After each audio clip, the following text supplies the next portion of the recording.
염증을 다스리는 데 도움이 되는 가장 쉽고 강력한 도구는 바로 호흡입니다. 책을 곁에 두고 좋은 흔적을 남기는 채널, 책 곁에 두고입니다. 첫 번째, 하루 1분 꿀벌 호흡의 기적. 염증을 다스리는 데 도움이 되는 가장 쉽고 강력한 도구는 바로 호흡입니다. 혈압이나 맥박, 체온, 장운동은 내가 제어할 방법이 없지만 호흡만은 조절이 가능합니다. 호흡법은 매우 다양한데 그 중에서도 갑작스러운 스트레스가 찾아올 때 활용하기 좋은 꿀벌 호흡법을 소개합니다. 마치 벌이 날아다니는 듯한 소리를 낸다고 하여 붙여진 이름입니다. 꿀벌 호흡법 따라하기. 1. 앉거나 누운 상태에서 편안한 자세를 취한다. 2. 평소대로 자연 호흡을 몇 번 들이쉬고 내뱉는다. 3. 입을 다문 상태에서 코로 숨을 마신다.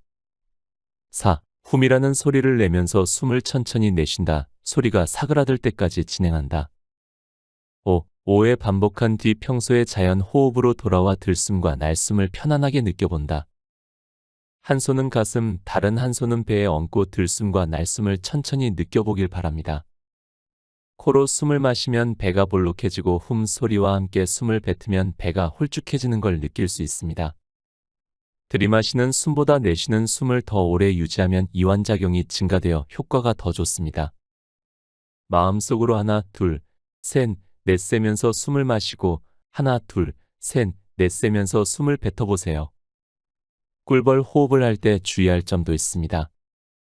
가슴에 압박감을 느낄 만큼 또는 얼굴이 빨개질 만큼 강제로 호흡을 길게 이어가면 오히려 부작용이 생길 수 있다는 겁니다. 반드시 무리하지 않는 선에서 호흡과 소리를 유지하세요. 스트레스 상황이 길어지면 만성 스트레스로 만성 피로와 만성염증도 동반하게 되지요. 이 상태에 다다르면 꿀벌 호흡만으로는 효과를 보기 어려워집니다.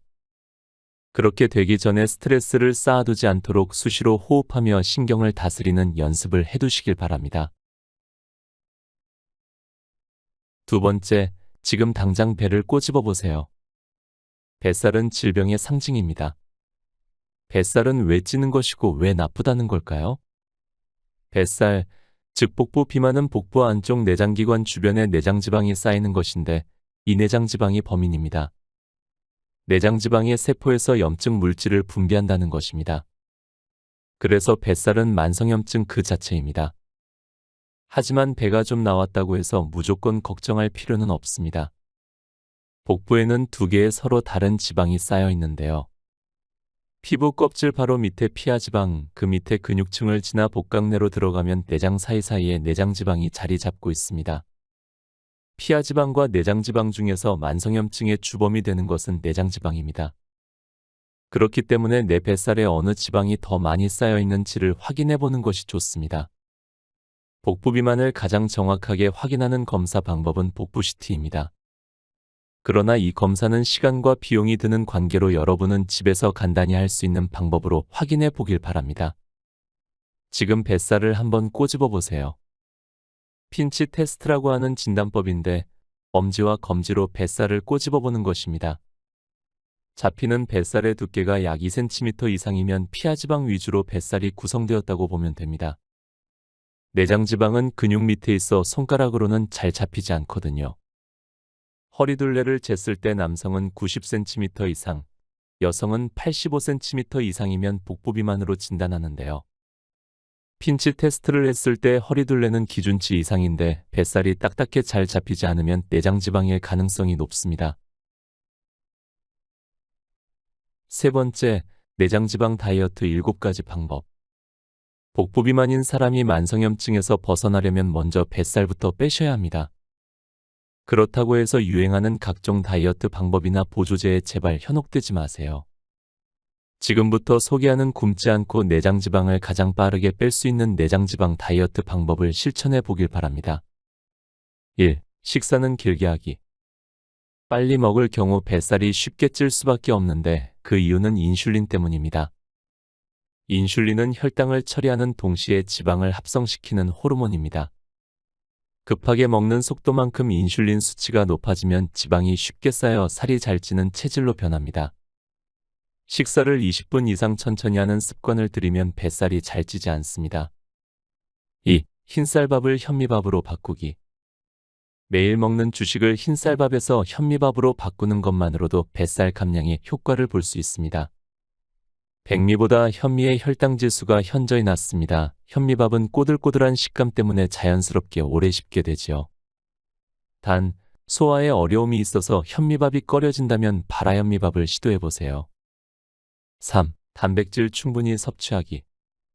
밥빵, 면, 떡 같은 탄수화물 위주로 먹는 사람들은 자주 배가 고픕니다. 든든함을 유지하고 근육 손실을 방지하려면 충분한 단백질 섭취가 매우 중요합니다. 저녁 혹은 주말에 몰아서 섭취하는 것보다 식사할 때마다 두부, 콩, 생선, 계란, 닭고기 같은 단백질을 골고루 섭취해야 효율이 올라갑니다. 4. 저녁 식사 가볍게 하기. 내장지방 다이어트는 아침, 점심, 저녁 식사량의 비율이 정말 중요합니다. 아침과 점심은 상황에 따라 바뀌더라도 저녁 식사만큼은 세 끼 중에서 가장 단촐하게 먹는 것이 중요합니다. 저녁에 기름지고 칼로리가 높은 음식 그리고 술까지 곁들여서 만찬을 하는 것이 습관이 되면 뱃살이 야금야금 늘어날 수밖에 없습니다. 5. 간식 챙겨 먹기. 아침과 점심, 점심과 저녁 식간 사이에 허기가 찾아올 수 있습니다. 허기진 상태에서 폭식과 과식을 하지 않도록 식간 사이에 허기를 면할 정도로만 간식을 먹는 것이 좋습니다. 다이어트용 간식으로는 아몬드, 캐슈너트, 해바라기 씨 같은 견과류 혹은 당근이나 샐러리 같은 채소 스틱 정도가 적절합니다. 6. 설탕을 멀리하기. 사실 평소 설탕을 떠먹는 분들은 없을 겁니다. 문제는 우리가 의식하지 않는 사이 모르고 섭취하는 설탕입니다. 가공식품이나 음료수 등에 들어가는 첨가당은 내장지방을 쌓이게 하고 염증을 일으키는 주원인이 됩니다. 집에서 요리할 때만이라도 설탕 사용을 최소화하고 평소에도 설탕이 들어간 가공식품은 멀리하면서 건강을 적극적으로 챙기시길 바랍니다. 7. 걷기 운동하기. 내장지방을 태우려면 대사 과정에서 산소가 필요합니다. 그래서 산소를 쓰는 유산소 운동을 반드시 하셔야 합니다. 오래 하더라도 지치지 않는 운동이 효과적인데 그 이유는 지방을 분해하고 녹이려면 시간이 오래 걸리기 때문입니다. 그래서 내장지방 다이어트 시 가장 추천하는 운동 중 하나가 걷기 운동입니다. 네 번째, 염증을 줄이는 근육 호르몬. 최근 운동할 때 근육을 자극하면 염증을 억제하는 호르몬이 나온다는 사실이 밝혀졌습니다. 따라서 근육에 자극을 주는 꾸준한 운동은 내장지방 제거뿐만 아니라 근육 호르몬 분비를 위해서도 반드시 필요합니다. 운동을 통한 근육 호르몬 생성은 만성염증에서 해방되기 위한 자가 호르몬 요법이나 다름없습니다.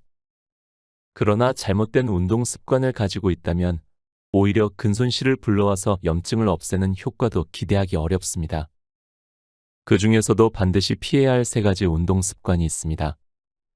첫 번째 나쁜 습관은 지나친 운동입니다. 과요불급이라는 말은 운동에도 적용이 되는데요. 요즘 걷기 운동 열풍이 불면서 과하게 걷는 분들이 많아졌습니다. 걷기 운동은 대표적인 유산소 운동이지만 과해지면 그것도 아침 공복에 칼로리 섭취가 없는 상태에서 과하게 운동하면 아까운 근육이 빠져나가게 됩니다. 칼로리가 부족하면 근육에 저장되어 있는 단백질을 에너지원으로 꺼내 쓰기 때문입니다. 두 번째 나쁜 습관은 부실한 수면입니다. 수면이 부족할 경우 운동을 해도 근육이 잘 생기지 않고 효율이 떨어지며 피곤이 쌓이게 됩니다. 그래서 잠자는 시간을 줄여가며 운동하는 분들이 늘어나고 있는데 이는 오히려 건강에 독이 된다는 사실을 기억하셔야 합니다. 하루 운동했으면 다음 날은 쉬는 등 적절한 타협과 요령이 필요합니다. 마지막 세 번째는 부족한 영양 섭취입니다. 운동한 만큼 잘 먹어야 하는데 이 부분을 간과하면 오히려 근육이 빠져나갑니다. 다이어트를 위해 칼로리를 급격히 줄이고 운동량은 평소보다 급격히 늘리면 우리 몸은 에너지원으로 사용하기 위해 근육을 녹이기 시작합니다. 이때 손상된 근육을 단백질로 보충해 주지 않으면 근육의 회복이 더뎌지고 근육 호르몬 생성이 줄어듭니다. 운동과 동시에 단백질을 포함한 영양을 충분히 채워줘야 하는 이유지요.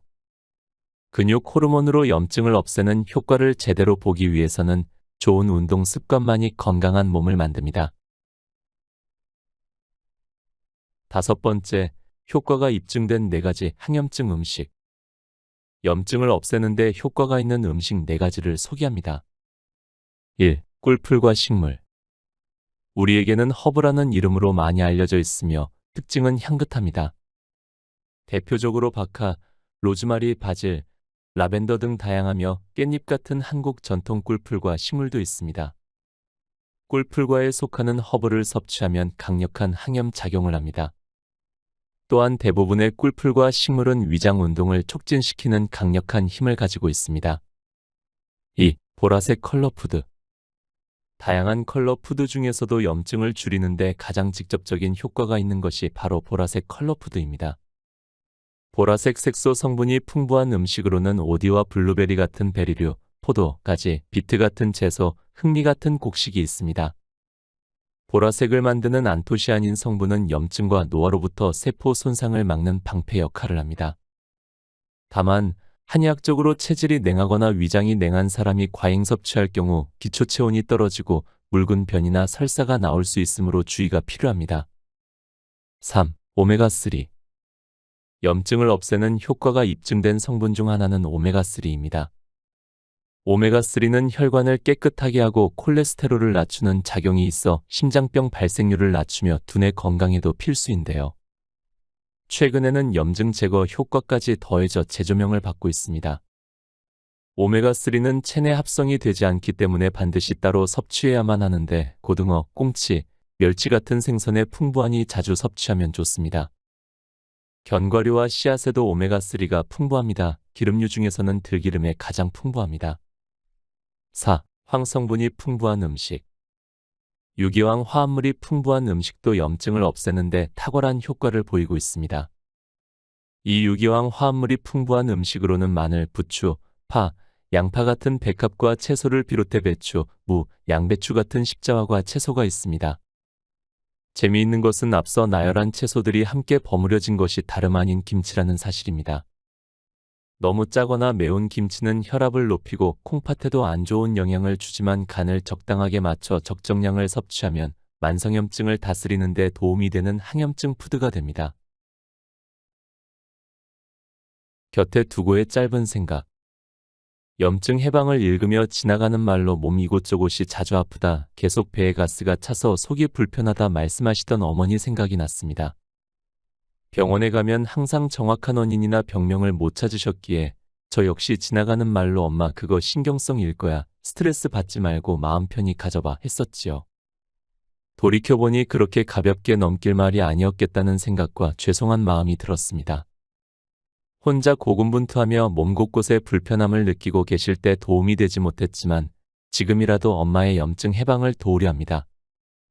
오늘도 함께 해주셔서 감사합니다. 책 병 없이 오래 사는 사람들의 비밀, 염증 해방을 읽고